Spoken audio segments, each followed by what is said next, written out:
सच साहिब। किसान को उसके बैल की पूर्व जन्म की घटना बतलाना। संत शिरोमणि श्री गरीबदास जी ने किसान के बैल को उसके पूर्व जन्म की घटना बतलाई थी। ये सन 1763 ईस्वी की बात है। संत गरीबदास जी अपने शिष्यों सहित भरतपुर से वापस आ रहे थे। रास्ते में चलते हुए उन्हें एक कुआं दिखाई दिया। महाराज श्री ने कहा, हम यहाँ पर थोड़ा घूम फिर कर स्नान करके तब आगे चलेंगे। सभी शिष्य भी जल लेकर घूमने निकल पड़े। वहीं कुछ दूरी पर एक किसान अपने खेत में हल चला रहा था। वह अपने नए बैल को बार बार डंडी से पीट रहा था, परंतु फिर भी वह बैल ढंग से नहीं चलता था। सतगुरु जी भी उसके नज़दीक पहुंच गए। इतने में किसान के लिए भोजन लेकर उसकी धर्मपत्नी भी पहुंच गई। किसान बैलों को रोककर भोजन करने के लिए बैठ गया। इधर सतगुरु जी दिव्य दृष्टि से सब लीला देख रहे थे। उन्होंने उस बैल के पास जाकर उसके कान में कहा, हंस, बदला तो तुम्हें चुकाना ही पड़ेगा, चाहे रोकर चुकाओ अथवा हंस कर चुकाओ। सतगुरु जी ये कहकर एवं घूम फिर कर कुएं के पास चले गए। उधर किसान भी सब कुछ देख रहा था। वह अपना भोजन करके बैलों के पास आया और हल चलाना शुरू किया। लेकिन किसान बहुत हैरान हुआ। उसका नया बैल अब पुराने बैल से भी आगे चलने लगा। वह बैलों को रोककर कुएं की तरफ भागा जहाँ सतगुरु जी स्नान कर रहे थे। वहाँ पास में जाकर खड़ा हो गया। उसने शिष्यों से पूछा, आप कौन हैं और कहाँ से आए हैं? उनमें से एक ने बताया कि हम छुड़ानी धाम से आए हैं, हमारे साथ हमारे सतगुरु गरीबदास जी भी हैं। वह संत गरीबदास जी की लीलाओं के बारे में सुन चुका था।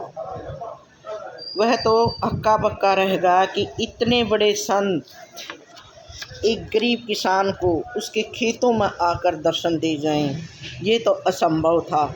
अपार कृपा है तेरी प्रभु।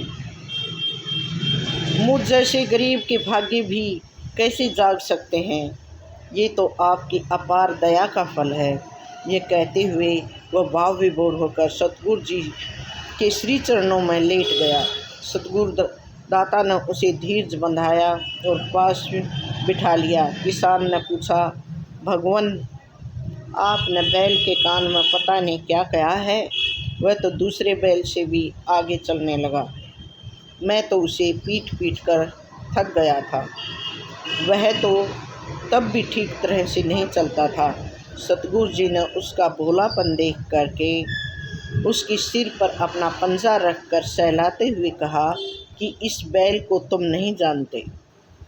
ये वही महात्मा रामदास है जो तुम्हारे चौबारे पर रहता था। उसे संत की मर्यादा एवं साधना भजन का ज्ञान नहीं था। घर से दुखी होकर उसने अपने आप भगवा बाणा पहना हुआ था। सारा जीवन यह आपके घर पर रहा। सेवा भजन सुमरण इसने किया नहीं। आपका जितना इसने खाली बैठकर खाया था, अब उसी का बदला बैल बनकर देने आया है।